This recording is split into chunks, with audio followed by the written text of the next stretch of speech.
Hello, and welcome to this Triangles webinar for Monday, September 8th, 2025. My name is Vincent Claessens, and I will introduce Mins van der Veld from Geneva. He will join us in a minute in order to speak about triangles, beauty, and science. These monthly Triangles webinars have two major goals, both of which seek to strengthen the planetary network.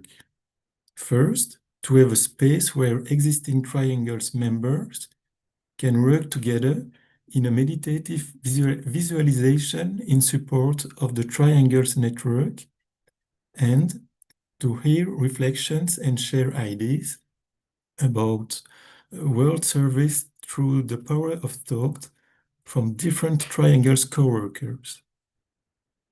Secondly, to introduce new people to triangles and hopefully stimulate the formulation of new triangles. We will begin with some introductory remarks about triangles. Then we will work with a visualization on the grid invocation, which regular participants in this webinar are familiar with. This will be followed by a talk of our guest, Mins.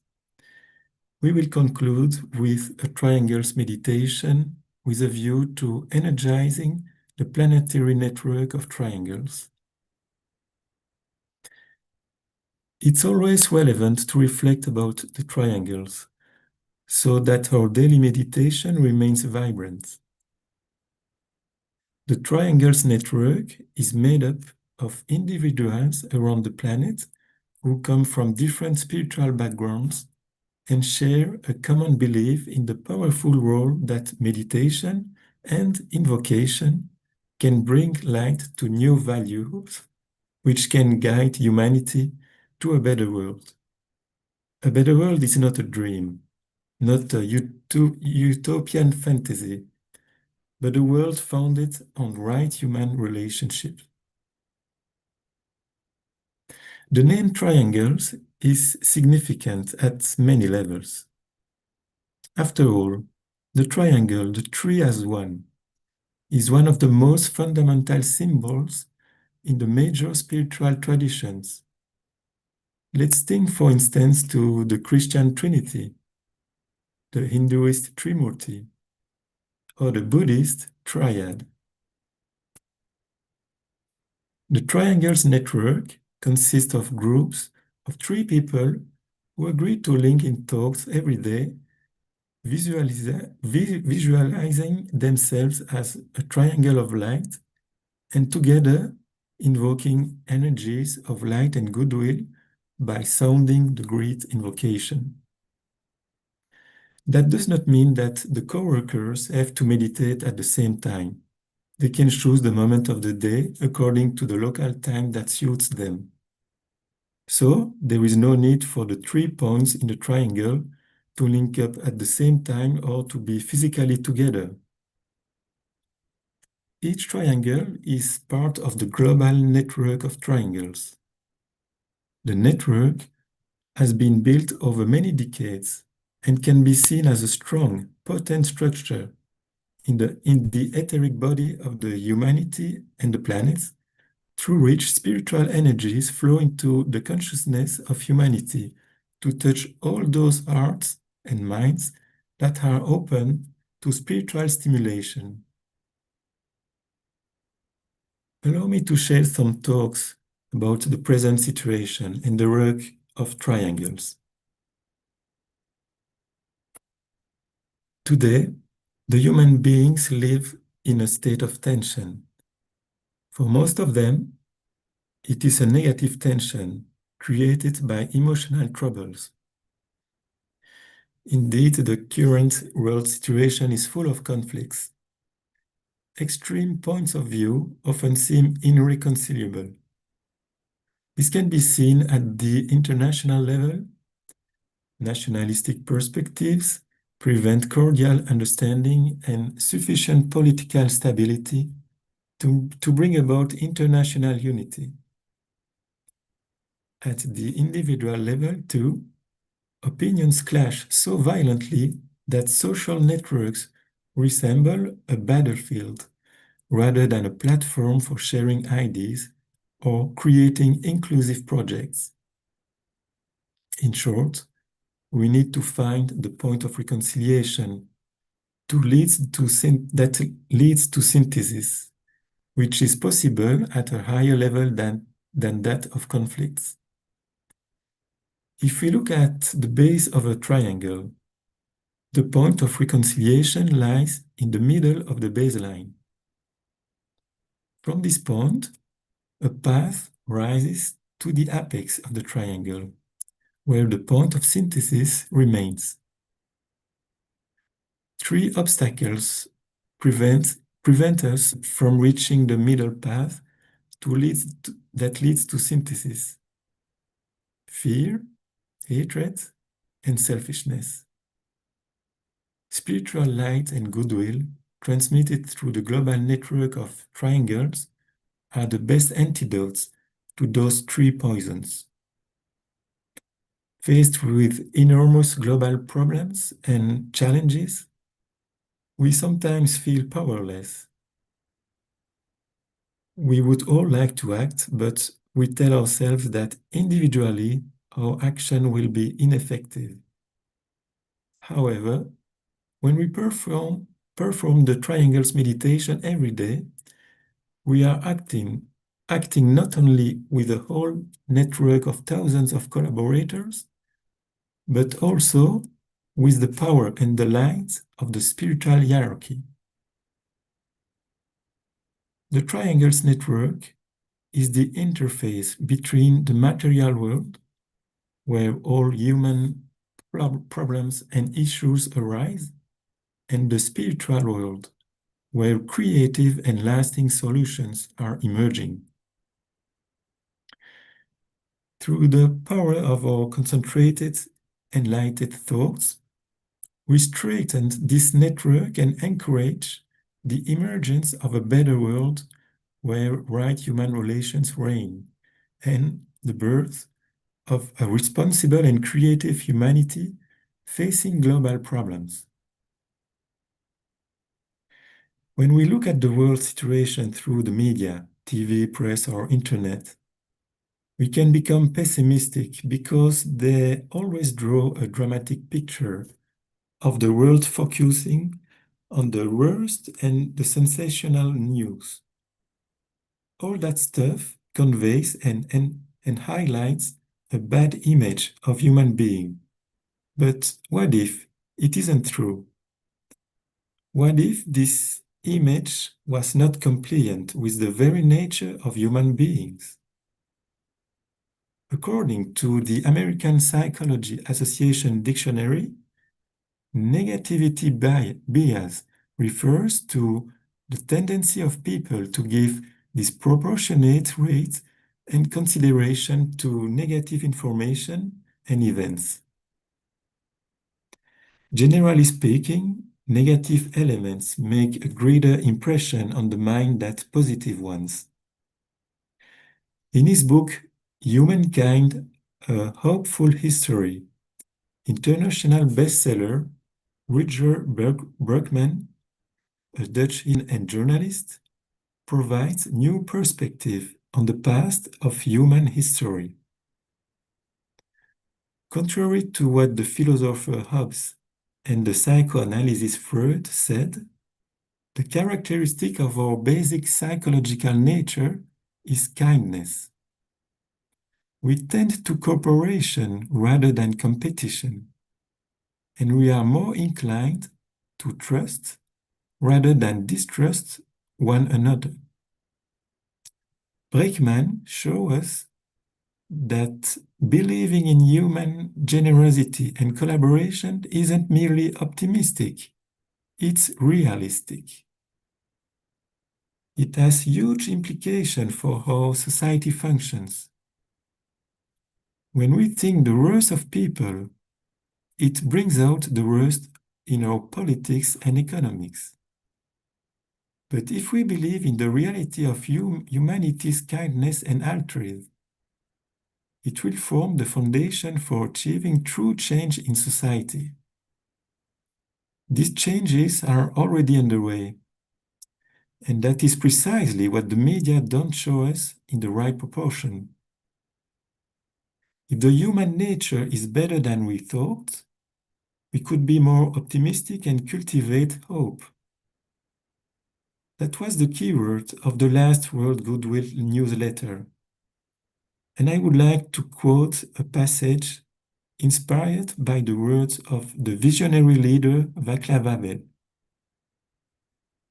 Hope is a dimension of the soul, an orientation of the spirit, an orientation of the heart. Hope has nothing to do with things going well, but rather draws on the ability to work for something because it's good, not just because it has a chance to succeed. What unites Triangle's workers is the use of the great invocation and a willingness to use the power of thought and of visualization in service of humanity. The work is simple but very deep. It depends on the regular participation of Triangle's partners in the simple daily act of alignment with the 3 points of the triangle and use of the great invocation. If you are new to this work and respond to this idea of planetary service, you might like to consider forming a triangle. Or, if you are already a member of triangles, you might consider forming another. Thus, more spiritual energy will be released into our world. This is especially true of those who are already consciously treading a spiritual path and developing skills in work with the lighted, loving energies of the soul or higher self.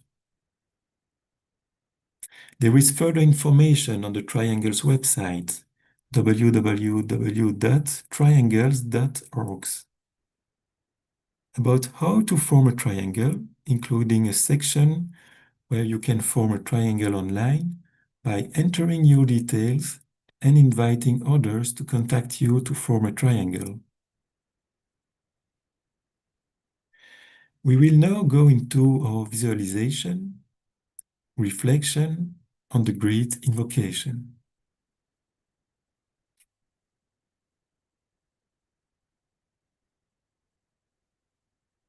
First, link in thoughts as a soul, as a point of love and light, with all those people throughout the world who are part of the Triangle service work.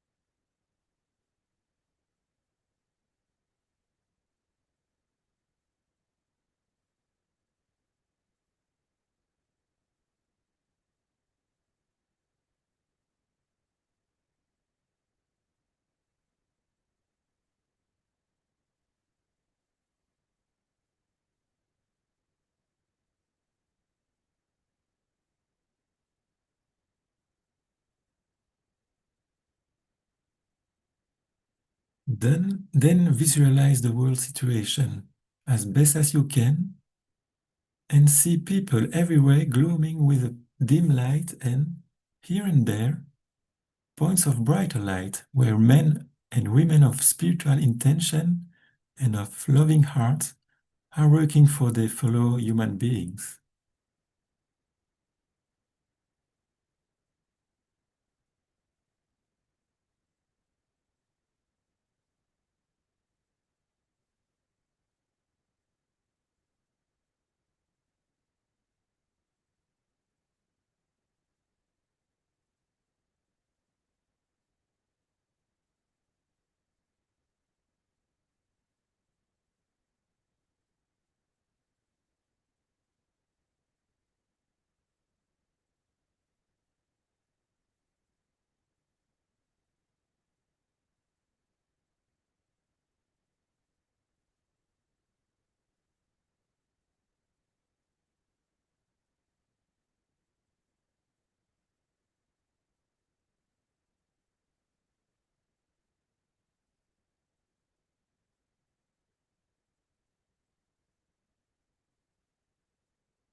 Then visualize through the creative imagination the vivid light of the spiritual kingdoms streaming towards humanity and slowly merging with the light which is already in humanity.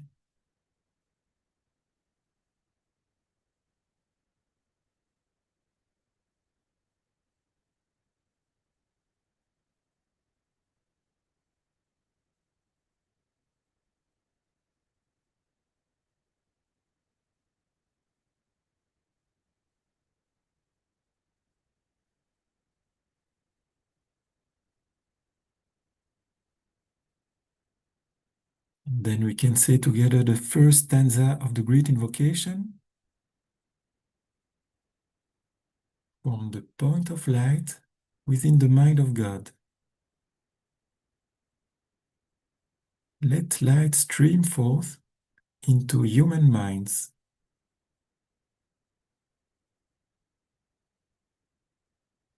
Let light descend on earth.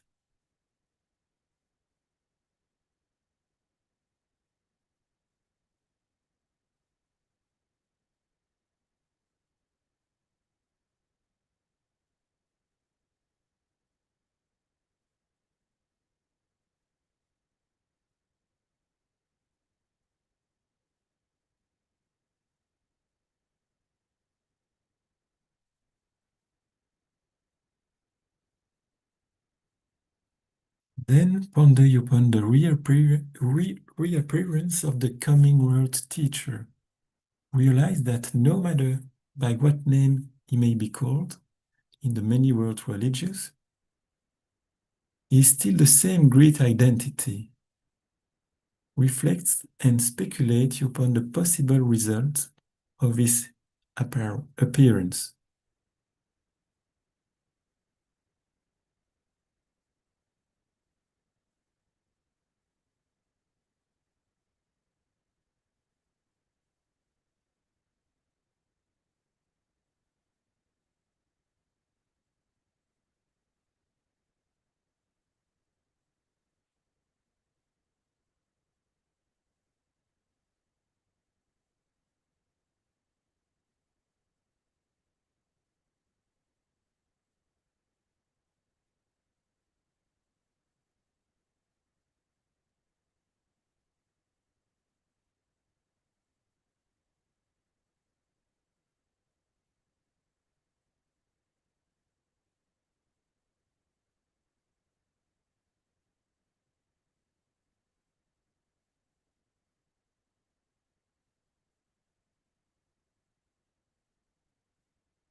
And then say the second stanza of the great invocation. From the point of love within the heart of God, let love stream forth into human hearts. May the coming one return to earth.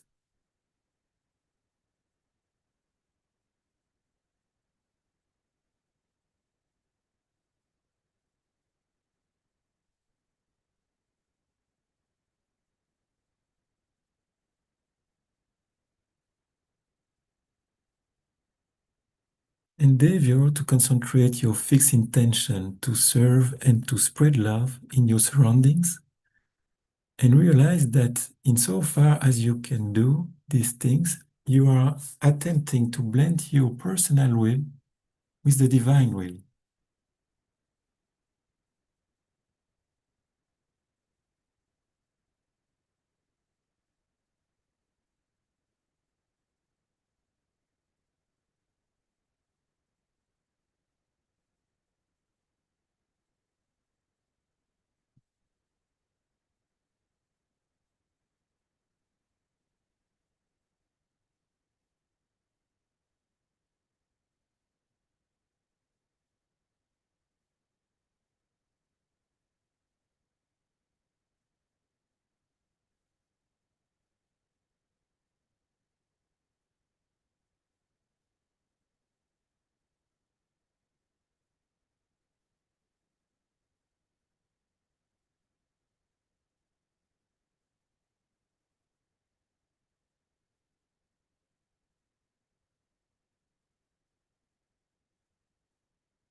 Then say the third stanza of the great invocation.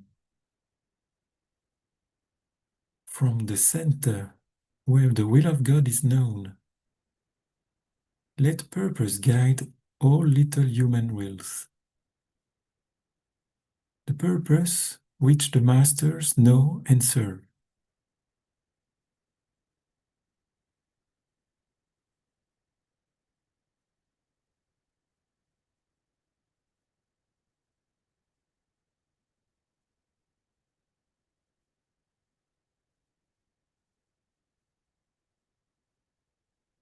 Then we can sound the Om together, dedicating the threefold personality to the working out of the divine plan.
So we are now going to listen to Mins van der Veld, who will talk on triangles, beauty and science.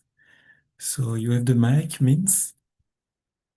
Yes, I will try to share my screen. I hope you will see it. Thank you very much for this visualization. And it is a pleasure to be hosted by somebody from Geneva, which is not myself. In this presentation, I want to focus on science and what the role of triangles as well as beauty play into it. First of all, the Tibetan has written a whole chapter on science of triangles in esoteric astrology.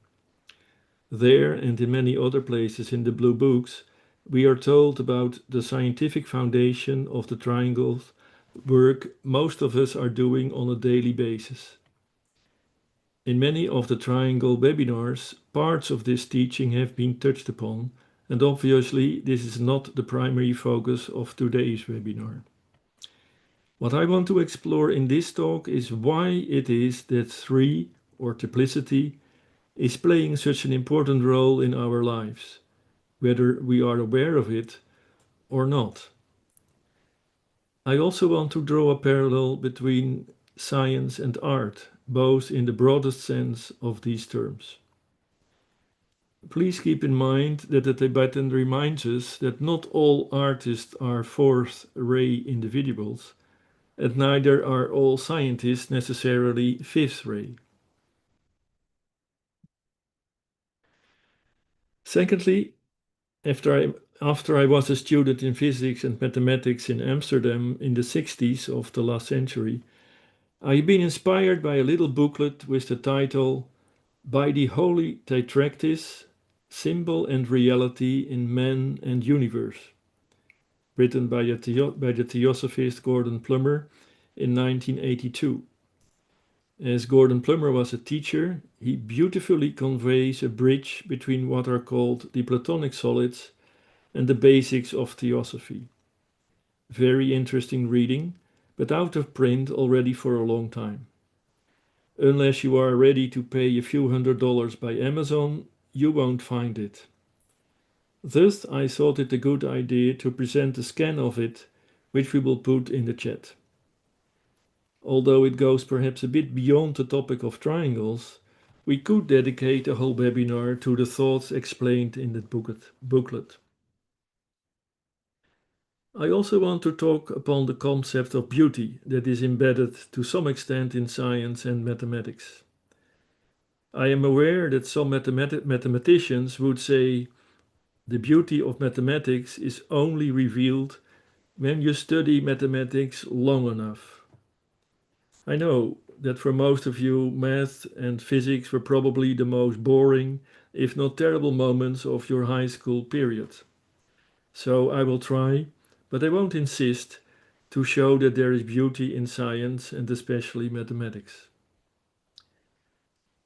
The triangle, one of the most fundamental geometric figures, has held a central place in mathematics, architecture, art, and symbolism throughout human history. Its simplicity, a polygon with three sides and three angles, belies its profound influence on the development of human knowledge. The earliest recorded uses of the triangle date back to ancient Mesopotamia and Egypt about 3,000 years before Christ. In Egyptian architecture, the triangle form was essential in pyramid construction. The Great Pyramid of Giza, for instance, demonstrates an intuitive grasp of the stability and symmetry of triangle forms. Triangles also appeared in Mesopotamian clay tablets, where early mathematicians explored rudimentary geometric principles. The Greeks gave the triangle a rigorous mathematical foundation. Thales of Miletus, who lived about 600 to 500 years before Christ, investigated similar triangles and proportionality, laying the groundwork for geometric reasoning. Pythagoras, who lived from 570 to 495 before Christ, is famously credited with the Pythagorean theorem, which established a relationship between the sides of a right triangle and became one of the cornerstones of mathematics. Yet, the Mesopotamians, as I just mentioned already, used what we now call Pythagoras' theorem about 3,000 years earlier. Euclid's Elements, about 300 years before Christ, formalized triangle geometry, including properties of equilateral triangles, congruence, and similarity. Triangles became not just practical shapes, but objects of abstract reasoning. The best example is the 3-4-5 sequence, in other words, the so-called Pythagorean numbers, because 3 squared plus 4 squared plus 5 is equal to 5 squared. But 3 plus 4 plus 5 is also 12.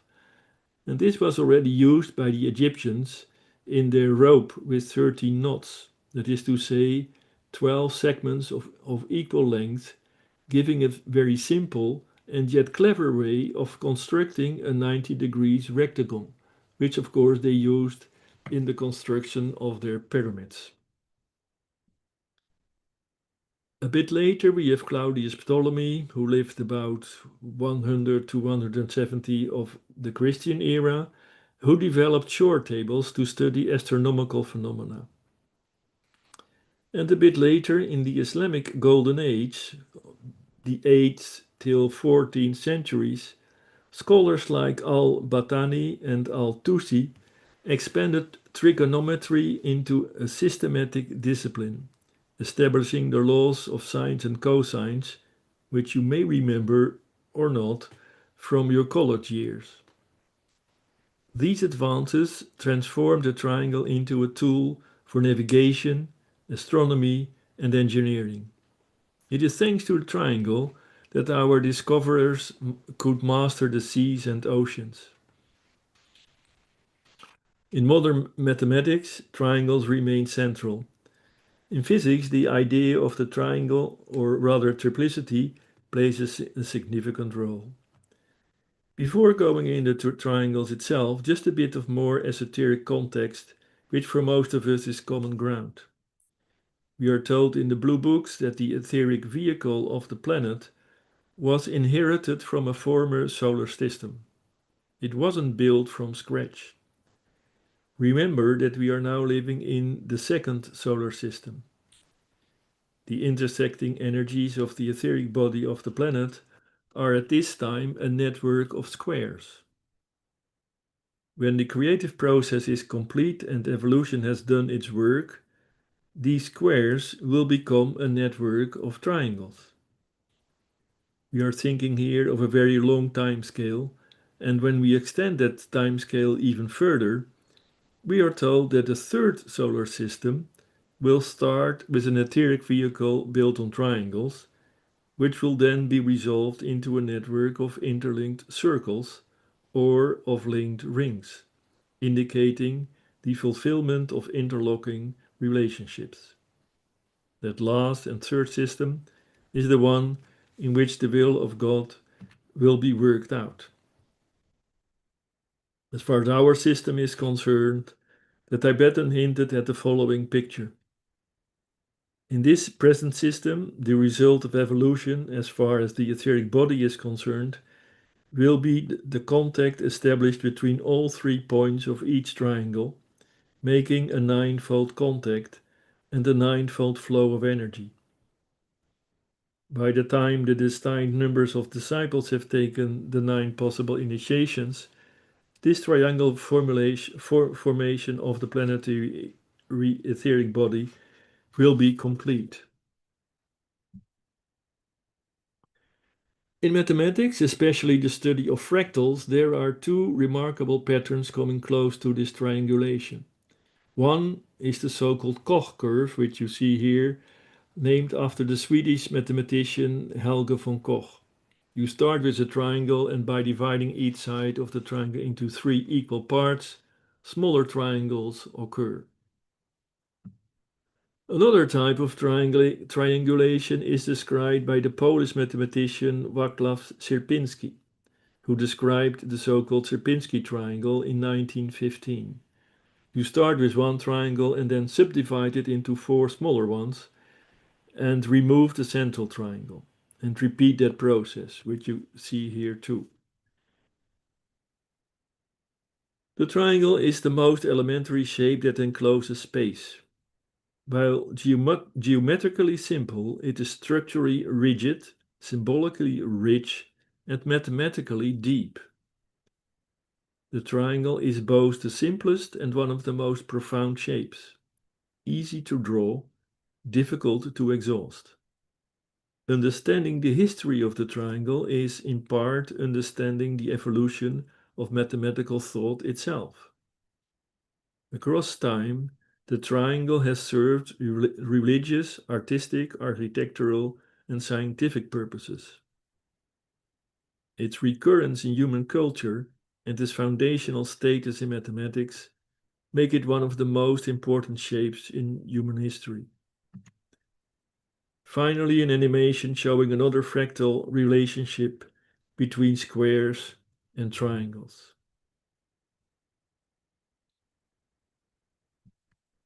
Let's look a bit more at numbers.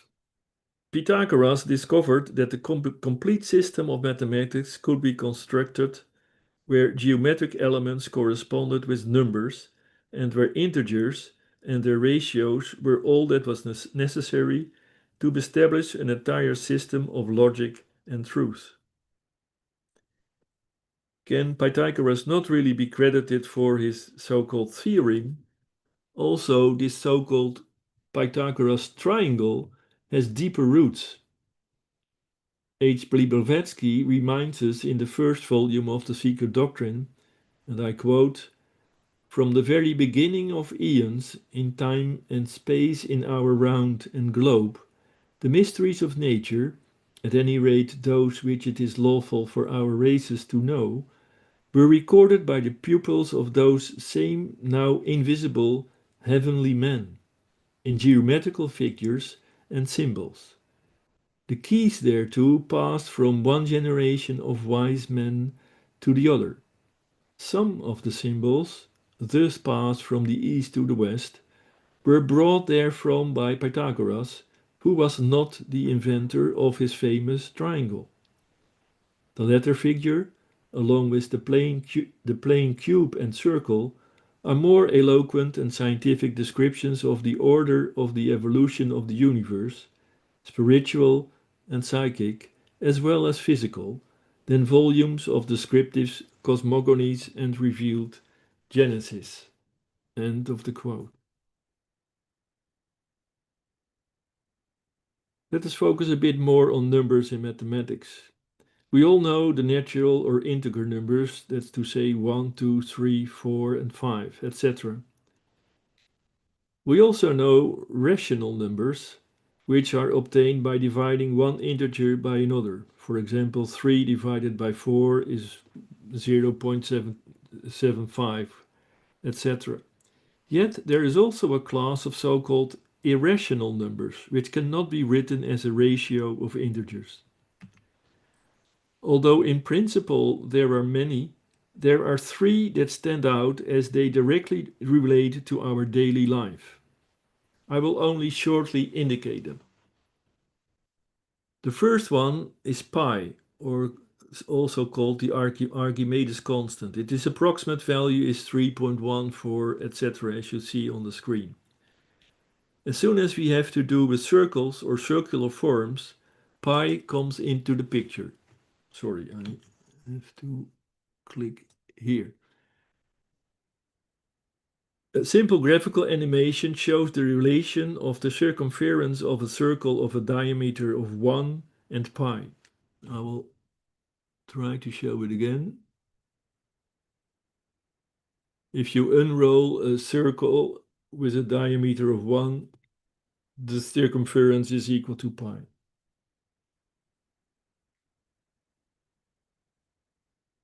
A second constant is the number e, sometimes called the Euler number, approximately equal to 2.7, etc. That is the base of the natural logarithm and exponential function. I will not go too much in the details of this, but as soon as we speak of exponential growth, this constant is indirectly in the background.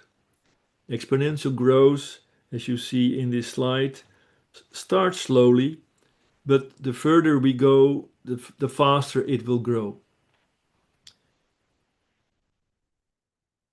And the third constant brings us closer to beauty, which I also wanted to talk about. It is the golden ratio, or also called phi, which has a value of 1.618, etc. It's also closely related to the Fibonacci numbers, which you see here, 0, 1, 1, 2, 3. That sequence is constructed in the following manner. If you add the first two, you get 1. If you add the second two, you get 2. If you add again two numbers sequentially, you get the following one. So you construct this whole sequence by just simply adding different numbers together. The interesting thing is if you divide the ratio of sequential numbers, you get a ratio that approximates 1.618. So the further you go in the sequence and you divide, for example, 13 by 8, you are close to 1.618. If you divide 21 by 13, you get even closer. We could dedicate a whole webinar to this single number. Let me just mention that the golden ratio is found in many places in the form of nature, like sunflowers or sea animals, but also in the relative dimensions of the human body, etc. It's really always around us in all parts of nature. To conclude this part on beauty, I want to mention an Indian mathematician, Srinivasa Ramanujam, who lived from 1887 till 1920. In music, we have geniuses like Mozart or Bach, who heard the music in their mind and only needed to write it down. In mathematics, Ramanujan was similar in the sense that he saw many formulas in his mind, which he wrote down without proof. Sometimes it has taken years of work by other mathematicians to prove they were right. Okay, I admit that this example will probably not evoke the same emotions as a sonata by Mozart or a prelude by Bach.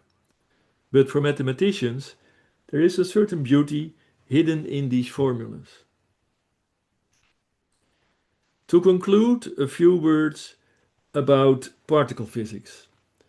The current so-called standard model classified many elementary particles in geometrical patterns. The underlying thought is that certain symmetries of specific quantum numbers give rise to these geometrical patterns. Most of these particles are synthetic in the sense that they are created by collisions in high-energy accelerators. The more natural particles, that's the atoms you and me are made of, consist only of three particles: the proton, the neutron, and the electron. And according to that model, the proton and neutron each consist again of three particles, in this case called quarks. Nobody knows exactly why this is so, but it is a fact that much of the matter we find in the universe is modeled on this triangular pattern.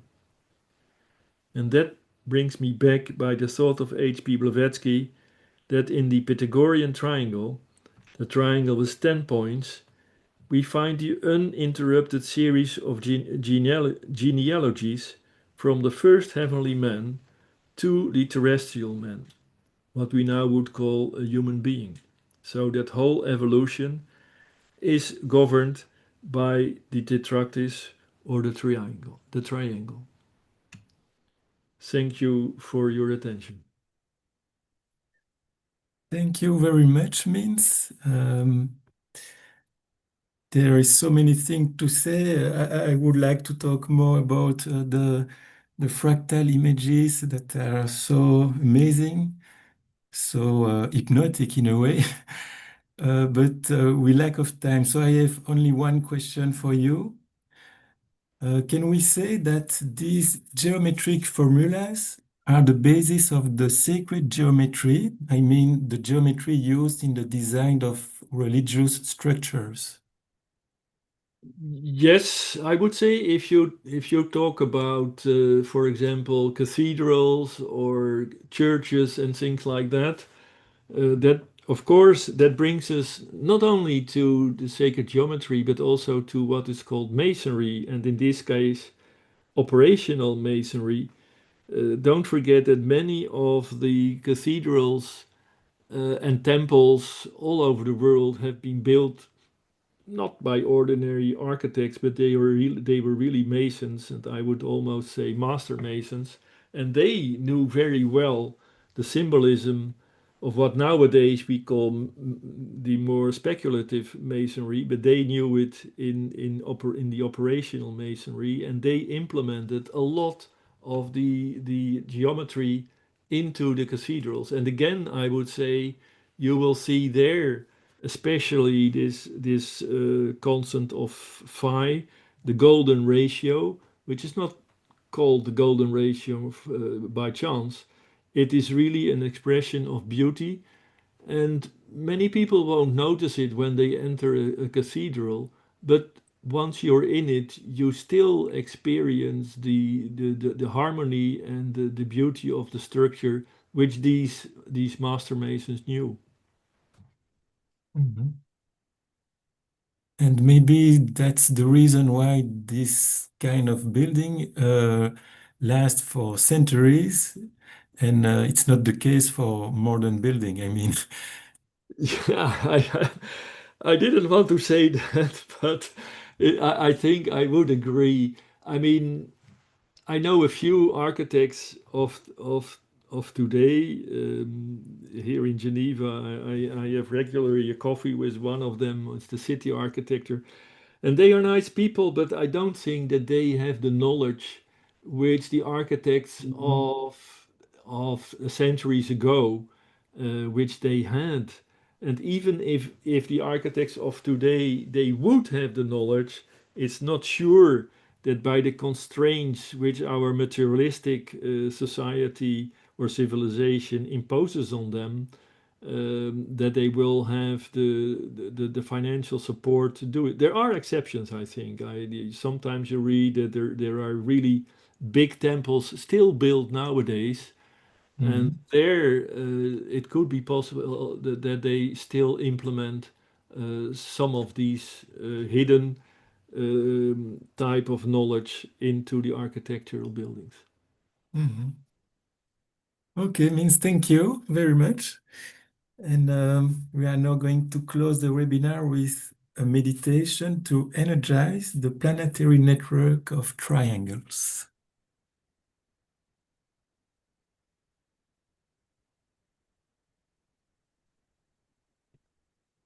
For the first stage, we come together as a group unity on the mental plane.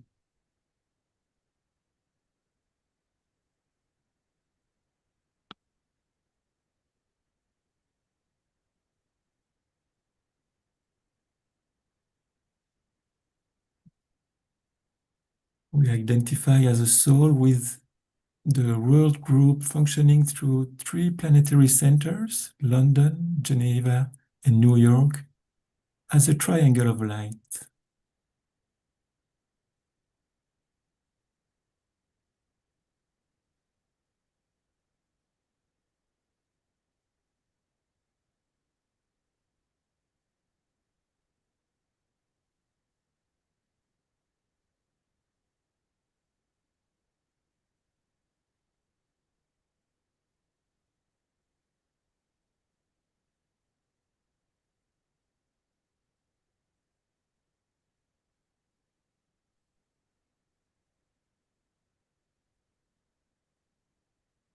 And you can extend identification through the soul to the new group of world servers,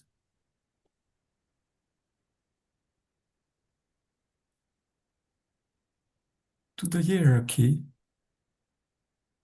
and to the Christ, the transcend point of synthesis at the center of every triangle.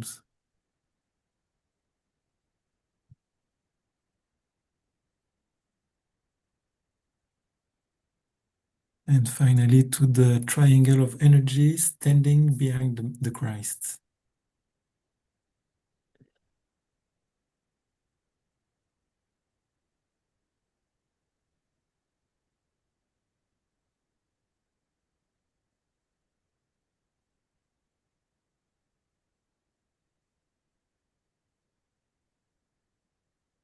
Identified to the center Shambhala, the center of purpose and power.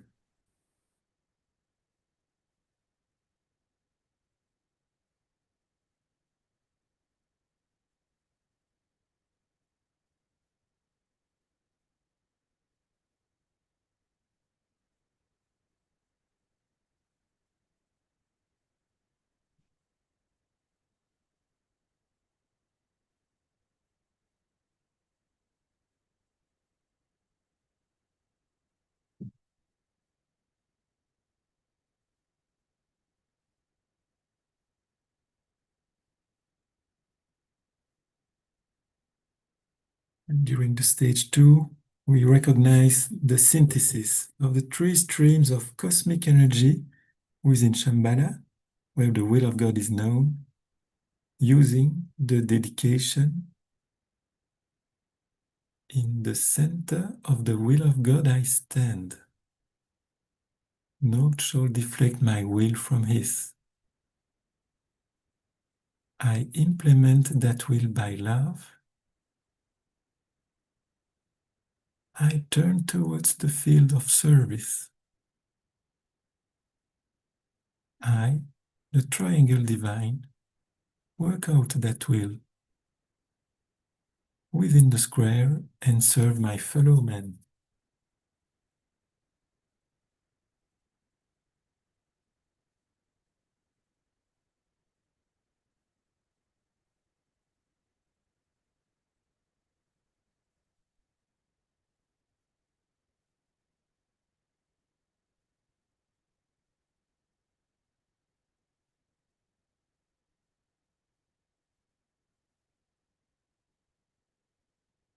Visualize a network of lighted triangles underlying the entire outer world of physical life and events. See the network linking all triangle units and relating all points of light throughout the world.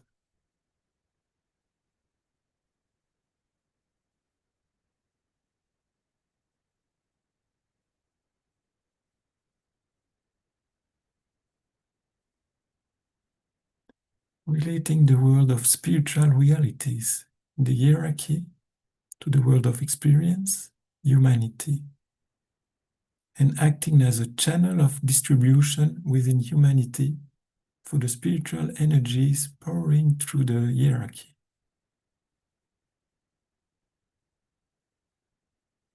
And transforming the planetary etheric vehicles to receive and circulate the energies of the soul and the triad, will, love, and light.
Realize that the energies of light, love, and the will to good evoked by all triangles workers, pulsating through the planetary network of triangles, are having an inevitable effect within the three worlds, mental, emotional, and etheric, of human evolution, lifting human consciousness and helping to create the path of light for the feet of the Christ.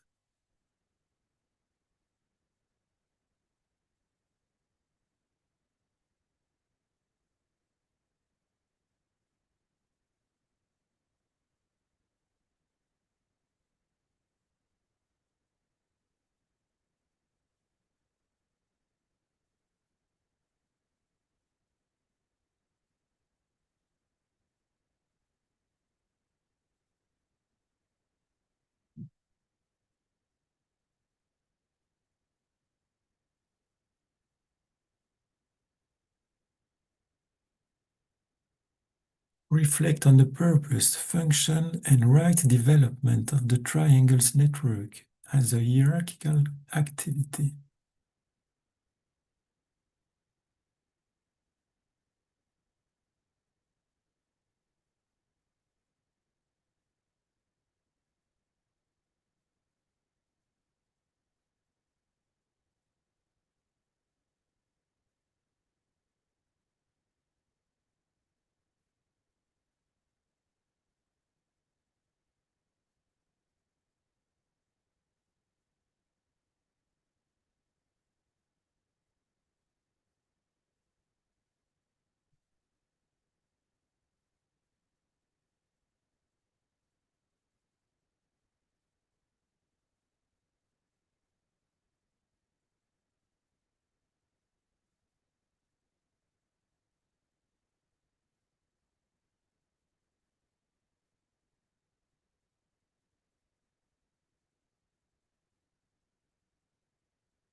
Blend it with the group.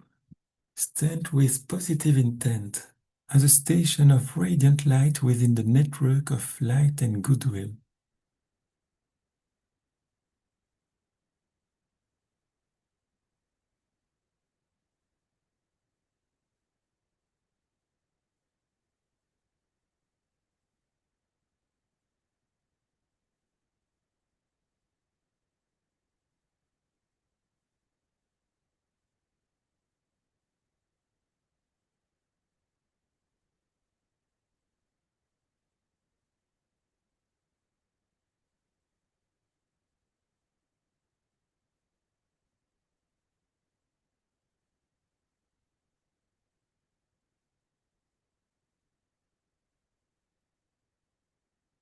And finally, we sound the adapt grid invocation directing the triple energies through the triangles network and through God, the consciousness of humanity.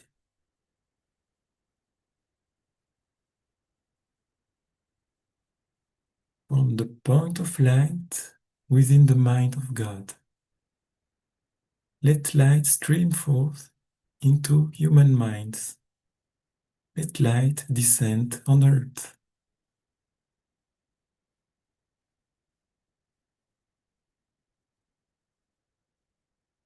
From the point of love within the heart of God, let love stream forth into human hearts. May the coming one return to earth.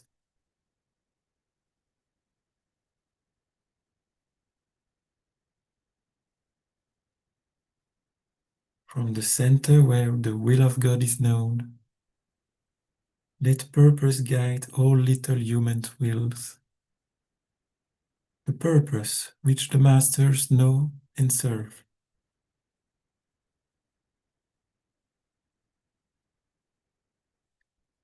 From the center which we call the human race, let the plan of love and light work out, and may it seal the door where evil dwells.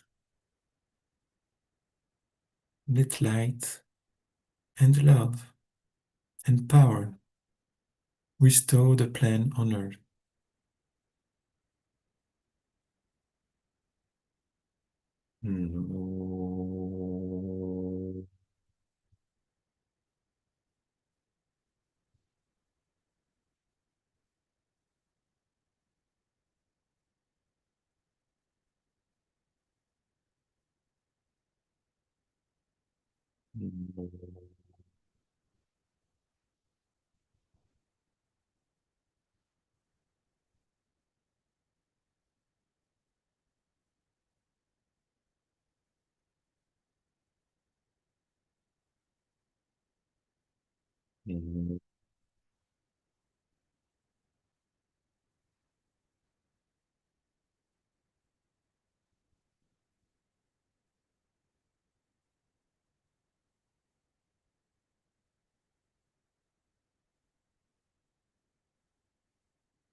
Thank you very much for your participation, and thanks you very much means for your contribution. We look forward to meeting you again for the next Triangle webinar, and it will be on the Monday, October 13th. Thank you. Good evening. Bye-bye.